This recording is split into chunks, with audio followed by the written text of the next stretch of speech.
I'm Lucy. And I'm Jennifer. You're listening to Everything I Know About. Each week, we share everything we know about a new topic, equipped with some internet research and a little too much exposure to pop culture. Hello, and welcome back. Hi, everyone.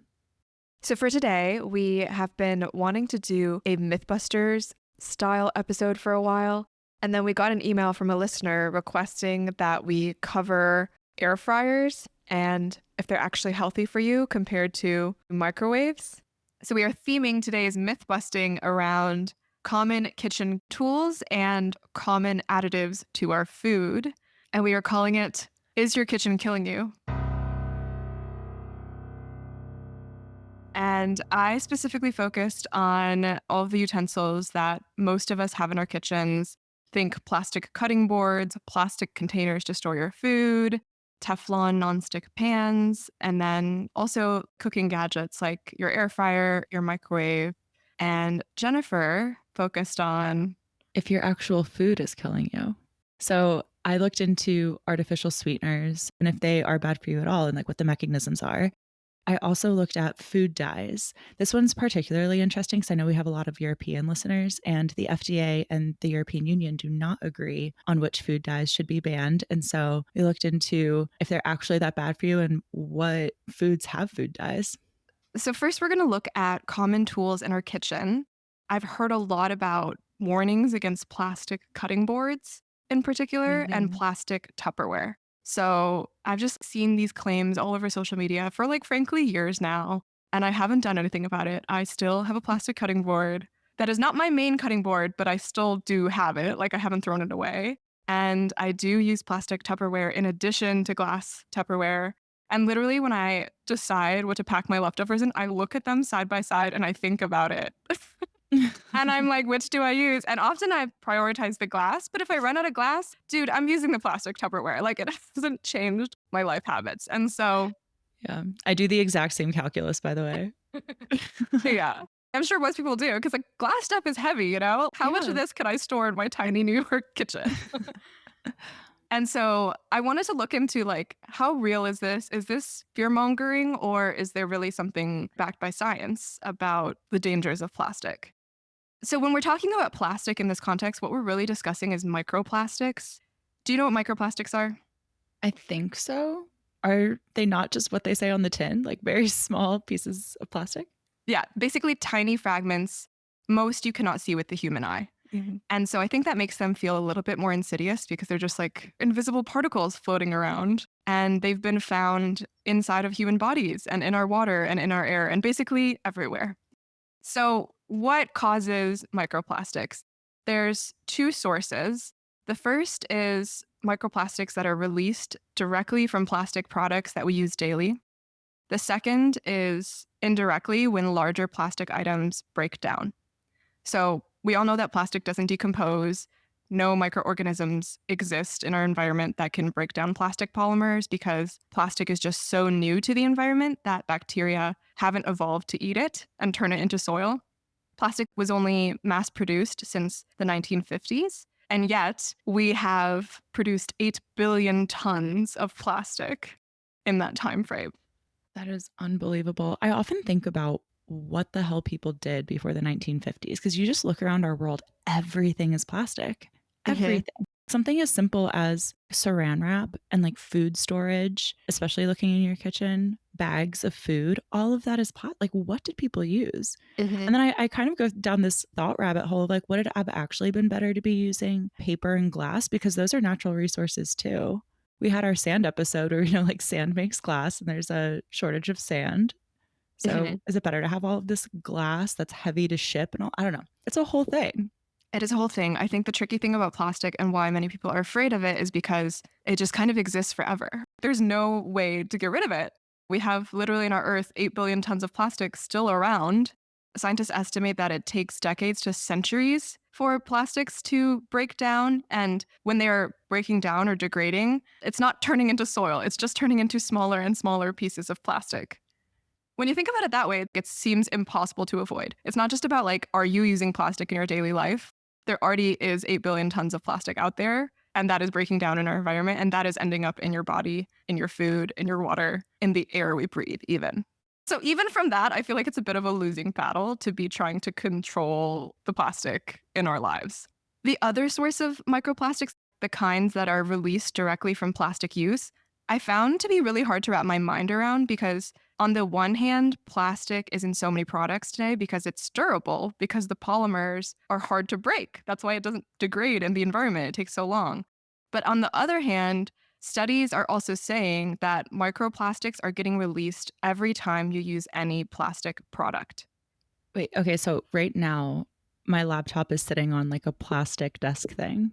Yeah, So, am I being exposed to, like, microplastics and such just by virtue of this being in my vicinity? you are. Yeah. I looked at scientific studies, not just like articles that have sensationalized headlines. Like, literally, there was a study published in Nature in 2020. The takeaway was that microplastics are generated when opening plastic packaging. So, literally, like Oh your my god. Amazon package that's coated in plastic, cutting that plastic with scissors, tearing it open with your hands, anything that you're doing, touching it releases microplastics. Plastic Wow. Tupperware, it's not just heating it or washing in the dishwasher, it's like just using it or eating from it. Microplastics are being released. They looked at takeaway coffee cups. Oh, fuck. Those coffee cups are lined with soft, flexible plastic. Yeah. And as soon as you add hot water to that, you're drinking microplastics. And the headline was NIST study shows everyday plastic products release trillions of microscopic particles into water. Our tea bags have microplastics, like fancy tea bags are made out of plastic. Oh, yeah, yeah, yeah, like the durable I know some of them are Paper, paper, right, but but the the fancier fancy ones, ones I know, they feel wow. so luxurious, but you're literally just drinking plastic. You know, it's funny because even when I see that luxurious packaging, there's this one tea brand, it's like Rishi tea. You've probably seen it, but like the little package is a plastic sachet, like not just what Mhm. the tea comes in, but like the actual thing itself. And I always feel so guilty buying that tea because it feels like such a waste to open this plastic packaging and just throw it away. And you have what, 30 tea Mhm. bags in a Mhm. box? I'm like, this is so wasteful. But then it's also bad for your health. That thing in your brain that's like, something's not right here. This isn't good. It's true. It's not good to be using that much plastic for like shit that you're just going to throw away. Yeah, totally. Single-use plastics. It's a thing that I've known is bad, like, bad for our environment. I don't think I realized how bad it is for your health. 'Cause, like, why is this such a big deal? Clearly, you cannot avoid it. Like, literally, my contact lenses have plastic. I'm sorry, but I'm not gonna opt to not see or use glasses. So, I have. I haven't used them in a year. how bad is your sight, though? My glasses are so thick that the lenses, like, even with glasses, I can't see clearly. On the sides, the vision is warped. So the only way I can get clear vision is contact lenses. That's so sad. I didn't know this about Yeah. you. So, yeah, I think everybody kind of just needs to make their own risk reward calculation. Scientists, what they do agree on is just that it's bad for our health. It's kind of unclear to what extent or how it impacts individuals and your own personal risk factor, which is why it makes it so hard to like make decisions around this. So, what can microplastics actually do to your body? Well, one, our immune system tries to get rid of them. So they absorb the microplastic and sometimes they can get rid of it, but that whole process creates inflammation in our body. Inflammation is really bad because that is what increases our risk of heart disease, which is the number Mhm. one killer. And so there was one study in particular that drew a really strong correlation between microplastics and heart disease.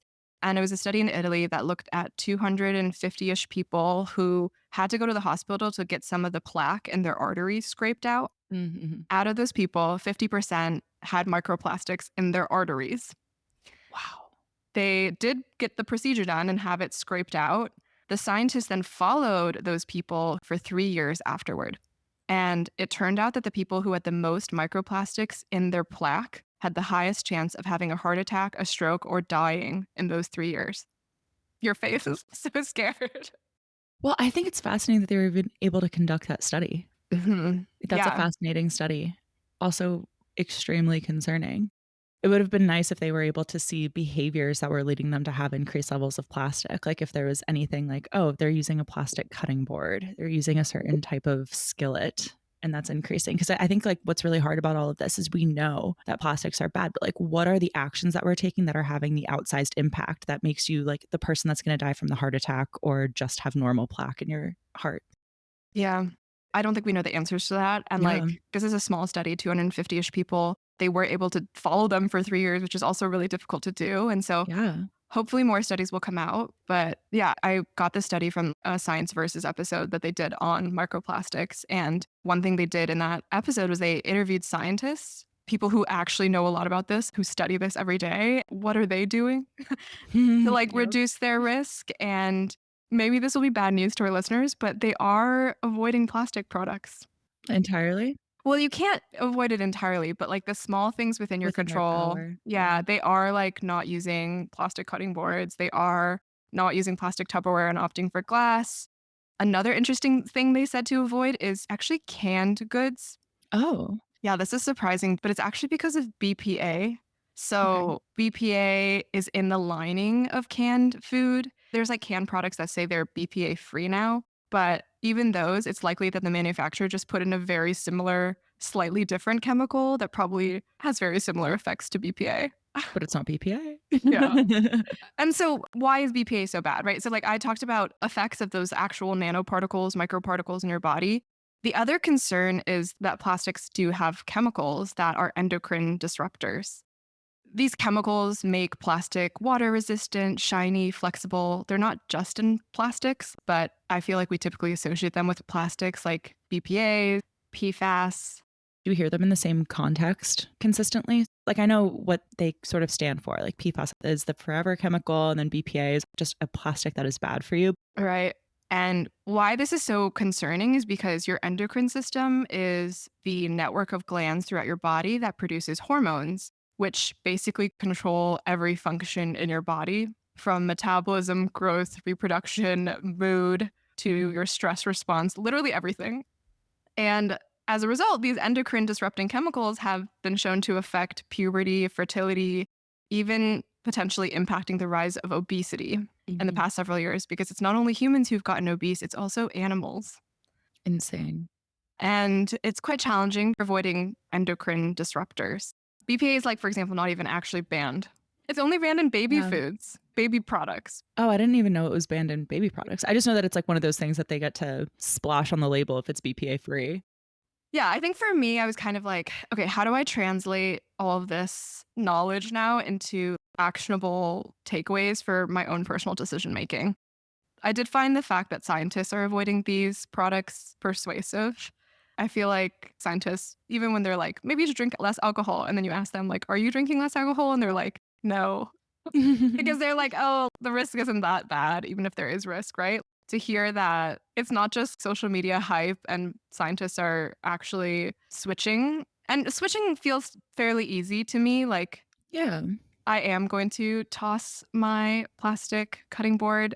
I literally see the grooves the knife has made in it, and it does feel a little concerning to me. I'm like, where did all Yeah. that plastic go? Yeah. In you. In me, yes. And in particular, they say that if you're pregnant, that's maybe a time when you should take some of these risks more seriously because it definitely affects us when we're in utero the most. Oh. Yeah, Did you look at nonstick and Teflon? I did, yes. And I feel like it transitions us into the rest of what I researched, which is basically just like, is this X cooking appliance bad for you?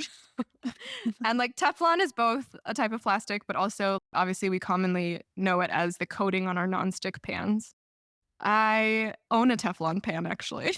So I was thinking about that. I use it just for eggs though, because I have heard about the nonstick pan being something you should avoid.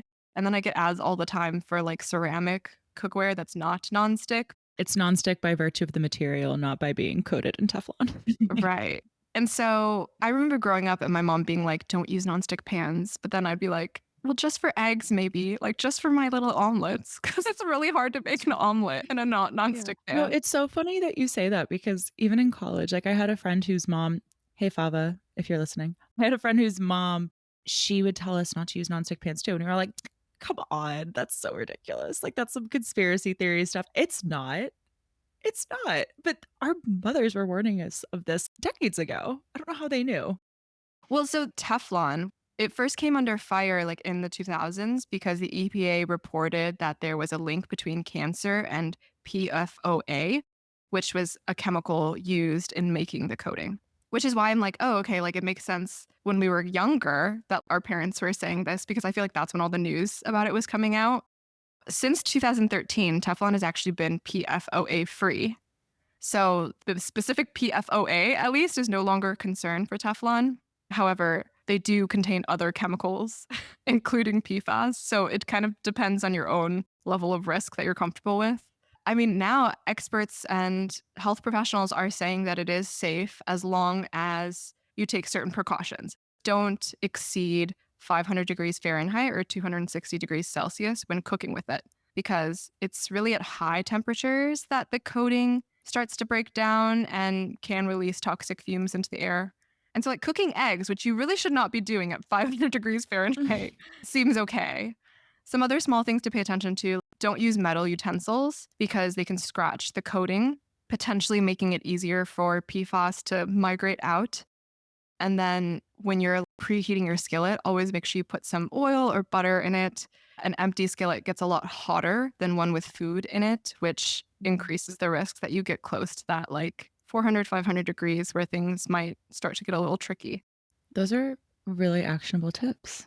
Yeah, I think like, of course, prior to all that EPA news coming out, we didn't even know PFOA was bad for us. So that is what I fear still with the fact that it has other chemicals. Is there going to be yet another PF blank blank that comes out and is like, oh, this is also associated with cancer? And we'll obviously have been using these pans for the last 10, 20 plus years, and it'll be too late for us. Yeah, I think the safe bet is just go with cast iron or stainless steel. Just be done with it. I mean, the eggs thing is hard though. Have you tried the ceramic ones? No, but I've heard really bad things about them. Like they don't work? Yeah, that they're extremely expensive and then they kind of get screwed up and like actually aren't nonstick after a few years. Yeah. So I don't know. I have a lot of cast iron, but it's so heavy. It's Yes. such a pain in the ass to clean. I really don't like it. So I bought one of those Our Place pans. Oh, yeah. They do have a coating on them, but they try to say that they're like BPA free. Like, I don't know if they use Teflon or not, honestly, but that pretty much sucked. It's amazing for like a year. I loved it. And then all of the coating comes off. And I'm like, Mm. as you're talking, I'm like, damn, I think I ingested 3 pans worth of Our Place pan plastic coating because it literally all came off. Yikes. At least it's aesthetic. You got poisoned by the cute pan.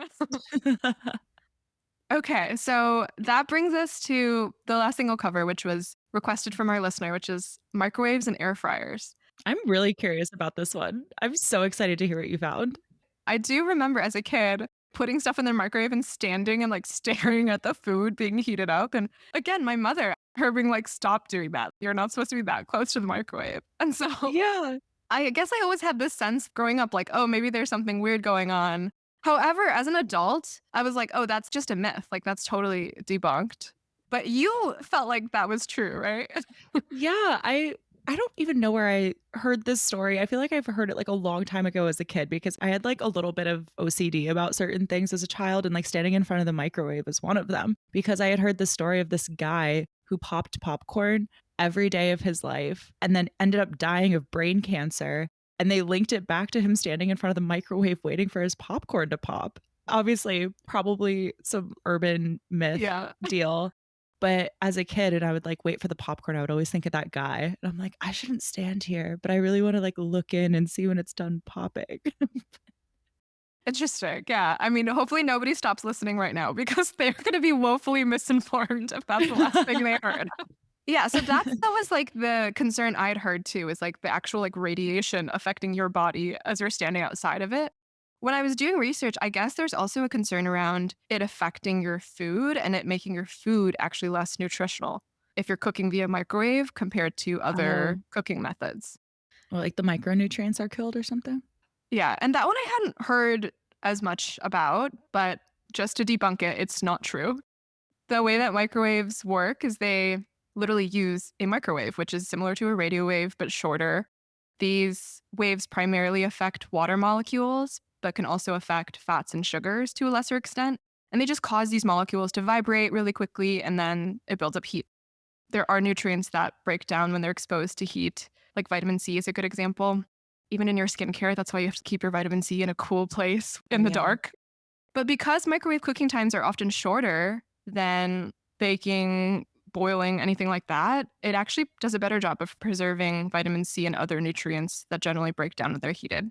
As far as vegetables go, like if you were to compare boiling a vegetable versus microwaving it, Microwaving can actually be better at preserving nutrients because you just don't get the leaching that happens where the nutrients just end up in the water basically and pour down Mhm. the drain. In terms of like standing near it, I guess this concern comes from the fact that like the word radiation is used. Like microwave does produce electromagnetic radiation. And like obviously when we think about radiation, we think about things that cause cancer. Because like X-rays are known, for example, to cause cancer, and that's another type of wave, right? So I see the connection for sure, but like microwaves are non-ionizing radiation, which is just like a very low energy type of wave. It does not have enough energy to damage cells. This type of radiation is found in our phones and Wi-Fi and radio signals in light bulbs. Like it's just all in the world around us. And whatever small amount of this non ionizing radiation that could be escaping, microwave ovens have metal shields and metal screens. That's why they're designed the way they are to prevent any of that radiation from even leaving the oven. Mhm. So they say that like make sure your microwave is in good condition. If it's old or broken, or if the door doesn't close, then get a new one. But a normal microwave that is working, you're totally safe. Radiation also decreases extremely rapidly with distance. So if you're really concerned, just like don't press your face against the window. You should stand back. Yeah, I mean, I guess. I don't know who's dying to press their cheek up against the glass. But yeah, no, it does not cause cancer. Okay, and then the food itself is not affected at all. It's Yeah, just the water molecules. Nothing happens to it. It's not yes. like microwave active, radioactive after you take it out. No, no, no. The food does not become radioactive. Thanks for checking though. Yeah. Okay, so the last thing I looked into is air fryers. And I have an air fryer. I love my air fryer. I guess I use it mostly for things that I'm trying to actually fry. I think a lot of other people use it kind of like a microwave or just like another heating tool. I don't know. I see air fryer recipes on TikTok all the time that they're just like popping a bagel and some cream cheese in their air fryer instead of a toaster, I guess. The most cursed thing to do is boil an egg in an air fryer. Oh, what happens? Does it explode? No, it cooks like a hard boiled egg. But I just think it's Oh, disgusting. There's something about it that just skeeves me. I can't I can't look at I could not eat an air fried egg. wait, so people are placing a bowl of water into their air fryer and then putting the egg No, no, inside? no. Literally just the egg. You put the egg in the air fryer and air What? fry it, and it comes out hard boiled. That's so strange. Cursed. But, like, we would never put just, like, an egg with a shell on in the oven or, like, in a deep fryer. That's so weird. I guess if yeah, I've always thought of the air fryer more as a replacement for, like, baking or frying than, like, just a heating mechanism. Yeah, but I guess it technically is. I guess it So technically is, you're right. People are yeah. using it for that. So I hadn't heard any rumors about the air fryer, and I thought they were perfectly healthy. And I guess the concern with them comes with these potential carcinogens that are generally created when you heat slash specifically deep fry things. Because an air fryer is like a replacement to that, it does produce some of the same carcinogens, but to a much lesser extent than like deep frying would. And to be clear, are we talking about the carcinogen in the food? Like the cooking method transforms something in the food that causes it to be carcinogenic, or is it something in the instrument of the deep fryer? Nothing in the instrument of the deep fryer. It is in the actual cooking of the food. It's like the food Okay. chemicals. In general, like cooking itself is a chemical process, right? Where like compounds are being transformed via heat. I don't know. I'm like putting my chemistry teacher hat on right now. No, I'm getting flashbacks to like raw veganism, banana girl. Like, this is what they say. This is why they're like, don't cook your food. I don't know. Go on. Yeah. So cooking food creates two potential carcinogens called PAHs, polycyclic aromatic hydrocarbons, and acrylamides. Hopefully, I'm saying that correctly. Acrylamide is a carcinogen that forms in certain foods during high temperature cooking methods such as frying, roasting, or baking. It comes from when sugar and a specific amino acid are exposed to extremely high temperatures. To give you a sense for like what this chemical is, it is also formed in cigarette smoke. This compound is considered a quote probable carcinogen. So, if you're normally deep frying a lot of your food, like honestly, this made me feel for the folks working at McDonald's who are like deep frying fries all day because they're definitely getting exposed to these chemicals coming off the food. So your air fryer does also produce these compounds as you're cooking the food, but because it uses less oil, it's reducing your exposure to this chemical. And so because the risk of carcinogens is lower in air frying than deep frying, it's generally considered a safer way of cooking. And if you really, really want to be safe, steaming or microwaving is even safer. Although I'm sure your food texture would probably suffer if you try to use a recipe for a fried dish in the microwave. So the hypothesis was correct. Air fryers are healthier. Yes, I think the reason people think it's healthier is because you use less oil, so less calories in your food, which is true. But also, it's releasing less of these probable carcinogens than if you were deep frying. Speaking of carcinogens, Oh no. Never start a sentence like that. food coloring. Mm. Food coloring is something that I know woefully little about. I was very excited to research this topic. I've been hearing a lot about Red 40, especially since the chamoy pickle packs got really viral. People talk about the Red 40. Do you know what I'm talking about? No, I don't know what this is.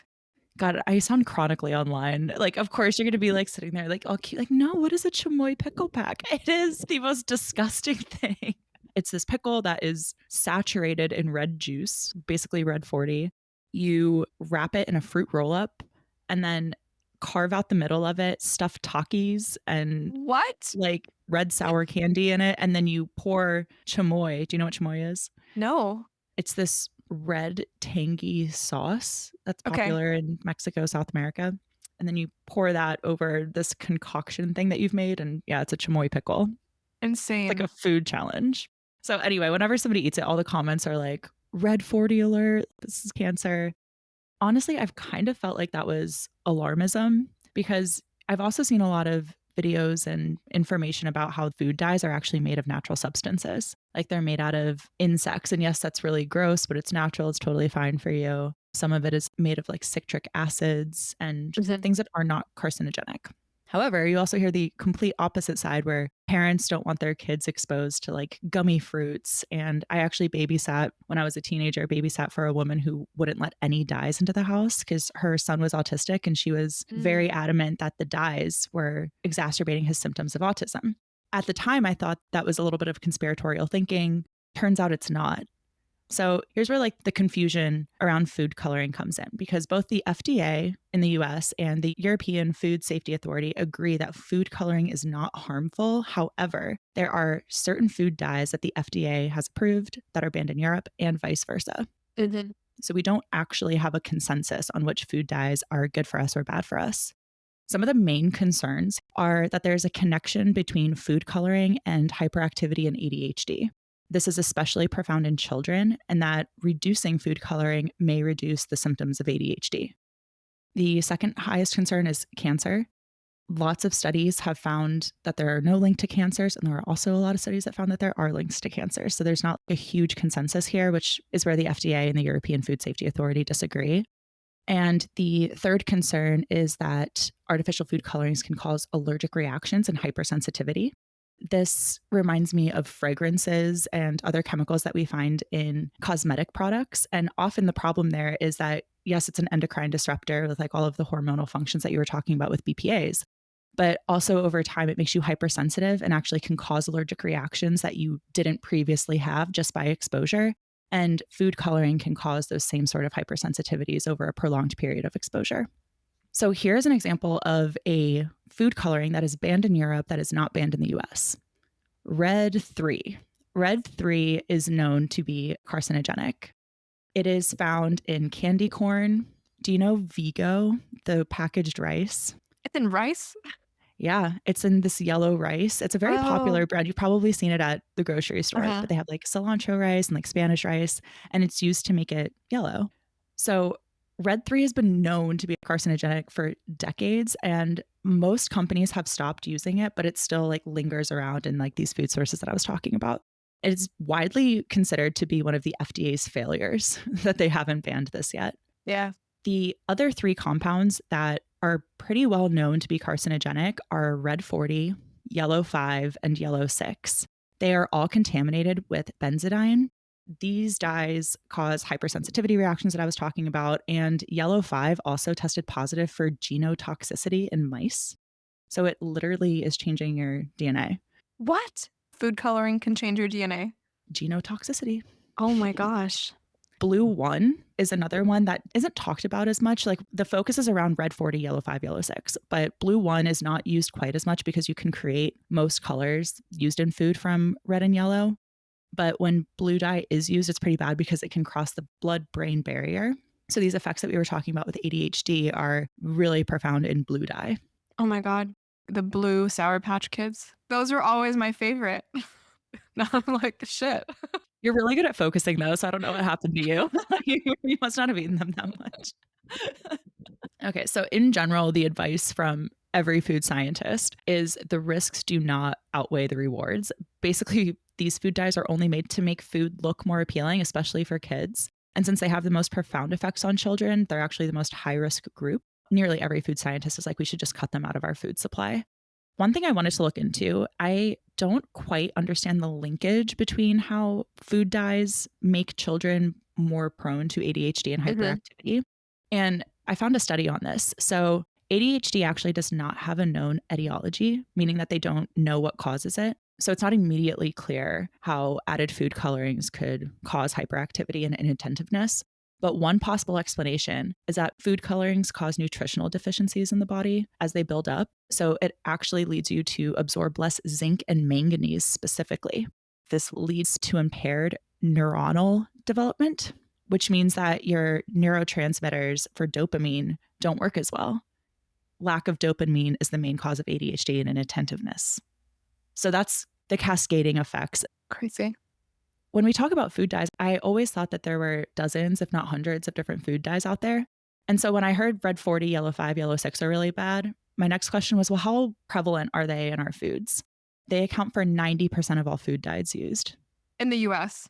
They're banned in Europe, right? No, red 3, not red 40. Oh, at first I thought this was going to be like a US versus Europe story where Europe was clearly the one protecting its consumers. But now I'm like, I really don't understand. I mean, it's very clear that they are protecting consumers with red 3. I mean, we should definitely outlaw that in the US too. But yeah, red 40, yellow 5, yellow 6, all legal, very, very pervasive in the food supply. Knowing that, I wanted to know where we find these dyes most often. I mean, it's not interesting to say candies and gummies and that kind of stuff. Like we know food dyes and that stuff, but what are some like unsuspecting places where it's sneaking in? I was really sad to know that we are basically eating food dye all the time. So here's some unsuspecting places where you'll find it. Salmon and beef, like most meat, has food dyes. I had heard this, but it's especially a problem in farm raised salmon because it doesn't have the same coloring as wild salmon. So they supplement it. Actually, Florida oranges. What would Yeah, they make it more orange with food dyes. Like they inject it into the peel? Like, how is that even working? I don't know. And honestly, that one, I want to know if it's actually a problem because you don't eat the peel unless you're doing like zesting. I'm like, is it okay that you just take it off? Food. I don't know. I was picturing like a dusting before it goes to the grocery store. Like they just dust them with some food dye. Another place is prepared food and meal starters. So think of like salads in a bag, skillet dinners, sauce mixes, this kind of stuff. Anything that is pre prepared and dried out, even like dried fruits and trail mixes. The color actually gets to kind of this unappetizing color naturally by, being prepared and made weeks ago, probably. So to make the lettuce look crisp, to make that dried papaya still have like a beautiful pink color, that's all food dye. This is so depressing. I feel like this is advocating for Nara Smith's way of life. Like literally make everything from scratch because you can't trust anything. Yeah, I totally agree. There's two more that I personally eat quite a lot of that I'm really sad by, and it's seasonings and condiments. So I use a lot of seasoning. Like I love the Trader Joe's little elote seasonings and that kind of stuff. Use them every single day. They have so much food dye in it because the bottles are glass. And one in particular was called out, the lemon pepper seasonings that you find that are like bright yellow. I don't know why I never thought of that as being food dye before, but of course it is. Anything that's red, like cayenne peppers, usually have a lot of red 40 in it. Hot sauces, relish. I eat hot sauce all the time too. They literally said it is extremely difficult, if not impossible, to find a sauce that does not have food dye in it. I guess this is why they're not banned then, because it just literally isn't everything. There's probably a lot of strong lobbying power from every single food manufacturer for why they don't want to change their practices. Yeah. It must just make a difference in consumer behavior too. If you look at hot sauce and it's bright red, that Hmm. looks so much more appetizing than probably like the brown that it naturally is. You think, oh, that's going to be hotter. It's going to be zestier. It's like Yeah. totally a visual thing. So I get it. But at the same time, it's like very interesting to me that even the European Commission, who seems to be more on the side of the consumers rather than the businesses typically, aren't banning this stuff. I suspect it's because the links are there, but they're not so conclusive. Yeah. So, one thing I had read was a lot of these studies were done decades ago and they found some small linkage. However, food dyes weren't as pervasive in the food system back then. And so it would be like, okay, yeah, we found a minor link to cancer with yellow 5 and 6. However, we don't really know what the threshold is for when it becomes carcinogenic. Therefore, it's food safe. However, now since it's so pervasive, they basically need to redo all of these studies and say, like, are we at that critical threshold where this is really affecting health? And the studies that have been done more in like the 2012s and like 2018s are showing really significant negative effects. Yeah. Okay. So it's definitely more about cumulative effect. And I guess as an adult, like, what are you supposed to do? Like, do you just read the label and you're like, if it has red 40, I opt out? I don't think you can unless you live in that like Nara Smith life, Right. proud wife life. But I feel like this is the case with so many things. Like anytime you like look into something too deeply, I feel like the conclusion is it almost always causes cancer to some degree. So it's hard to know what to solve for. And I guess as an adult, ADHD is not really a risk, it sounds like. It can exacerbate symptoms. Oh, okay. However, it seems like to be more of a causal link in children. Okay. Dang. I know. And very sad that it's the kids' foods that have the most of it. Yeah, as if being that parent wasn't hard enough. Now you gotta like figure out what they can even eat. I know, so bad. But for us adults, one thing that we do eat a lot of is sugar alternatives. Hmm. So this is something that I find so interesting because I personally eat a shit ton of sugar alternatives. Hmm. Yeah, you do. Do you eat a lot of them? No. Well, I don't drink pop, so I feel like that's probably where a lot of people get exposure, like through the Diet Cokes, you know? But no, like if I'm eating a dessert, like it has real sugar in it. It's not like stevia or whatever. No, it's funny that you say the soda thing because a lot of the research articles I was finding on artificial sweeteners were actually from like Olipop, like the artificial sweetened soda brands. Go figure. Totally Yeah. propaganda. Yeah. I think we all know what the concern with artificial sweeteners is. You hear all the time that aspartame causes cancer, linked to brain cancer, Parkinson's, health effects on your gut. This stuff has varying degrees of truth depending on the kind of sugar substitute. So just like break down what we're talking about real quick. We have chemical sweeteners that are like aspartame, saccharin, sucralose, and we have more natural sweeteners, which are monk fruit and stevia. And then our third category is sugar alcohols, and this is sorbitol and xylitol. Interestingly enough, the FDA does not consider sugar alcohols to be food additives. Oh no. Does that mean they don't regulate it? Yeah, not really. That's the whole supplement issue, right? It's not part of food, so they don't regulate it. Yep. So, since there are these three categories, they all behave very differently. So, the research is going to be like a little bit all over the place, and like the conclusions vary widely among these three groups of sugar alternatives. So, the main concern here, aside from cancer, is that it flares up symptoms of IBS and any bowel disease that you may have. So, this is especially true of protein bars, shakes, like fake candy. People often find that it makes them gassy and bloated afterwards. And this is from sugar alcohol. Stevia and monk fruit can cause bloating, gas, and diarrhea as well. And long term use of these sugar substitutes can affect the gut and how the gut brain communicate. And we'll get into more of this later because I thought this was the most interesting point. But just to clear up the cancer concerns, because I think this is the thing that most people think about when they're like, oh, drinking a Diet Coke every day is going to give me cancer one day. All health agencies are pretty consistent that this is not true. This has been debunked. Aspartame does not cause cancer in any way. I think this stems from some inconclusive studies back in the day, and there was like a little bit of a hypervigilance around it. But since then, it's been completely debunked. However, there have been some studies that have linked it to higher risk of stroke, heart disease, and overall death. But these have also been inconclusive because they haven't been able to parse out if it was the consumption of the artificial sweeteners or the lifestyle and other choices of these Yeah. participants. So it's not a purely causal effect. After reading all of that, I was like, okay, that makes me feel a little bit better that like these major things aren't happening. But I do think the gut brain connection thing is very interesting because What I've heard in the past is that when you have artificial sweeteners, it triggers something in your brain that you think you're getting sugar, but then you don't. So then it actually increases your sugar cravings. And over time, it's a bad health outcome. Looking into this, I did not know this, but humans have a sugar sense. So when we ingest sugar, it stimulates a cell in the gut that activates a glutamine release. And that glutamine release activates the vagus nerve. And the vagus nerve controls our endocrine system, and it's part of our reward pathway of the brain. It plays a huge regulatory role in our internal organ functions, such as digestion.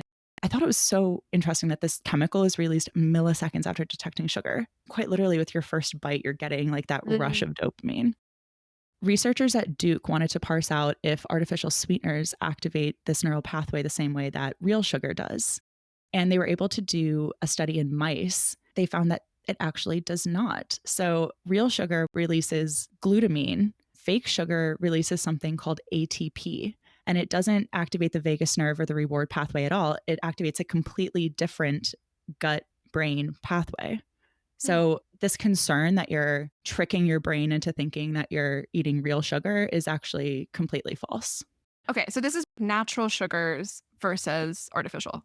Exactly. By natural, I mean like sugar that is macronutriently a carbohydrate sugar and has calories, whereas these non-sugars, we're not talking about like agave here, we're talking about 0 calorie, 0 sugar alternatives.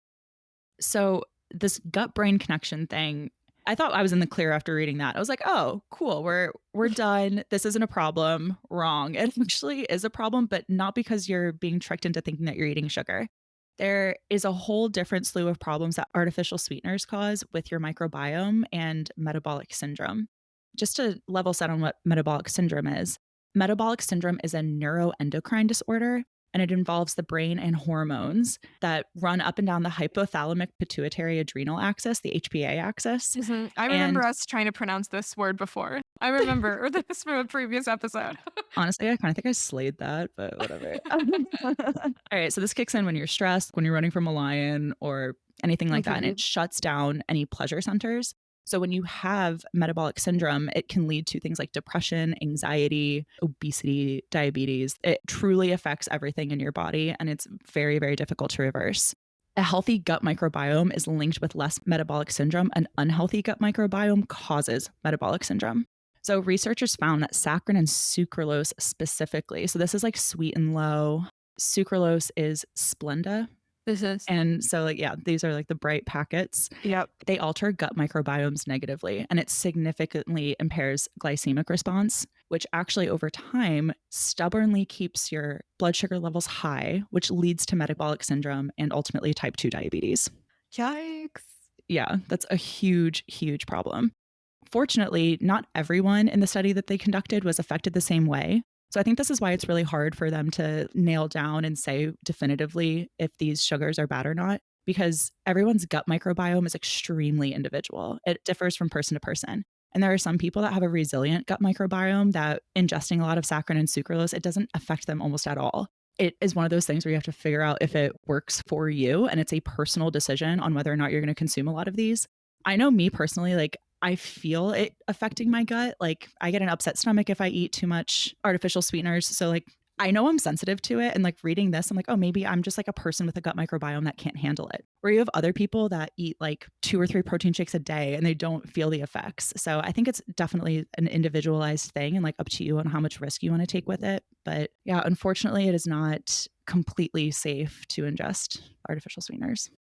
Yeah, I mean, I can't say that really surprises me because whenever you try to game the system, like this whole tastes like sugar, 0 calories, like there's got to be a negative consequence. We can't have nice things.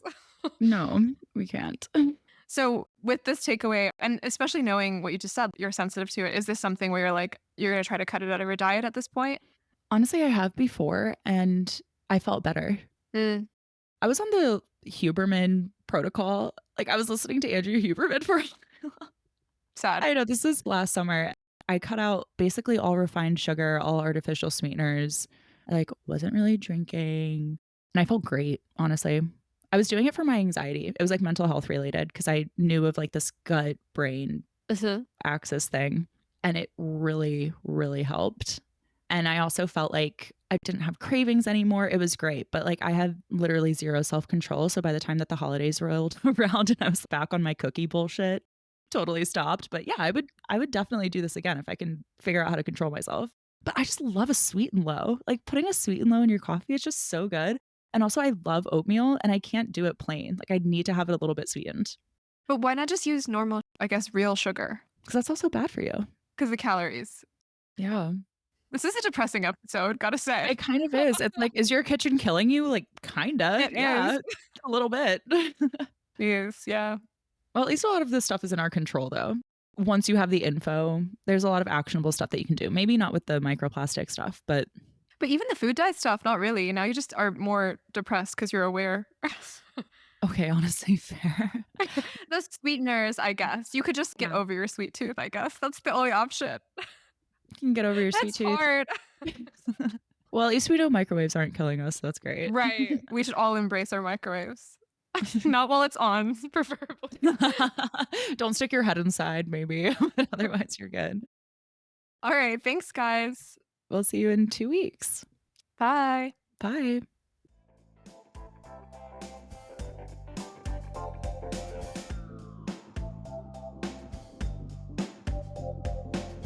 If you enjoy the pod, we would love for you to give us a follow and rate us on Apple Podcasts, which helps us get the word out and reach new listeners. Our sources are available on Patreon, where if you choose to become a patron, you'll also get access to bonus content, our monthly book club, and our eternal gratitude.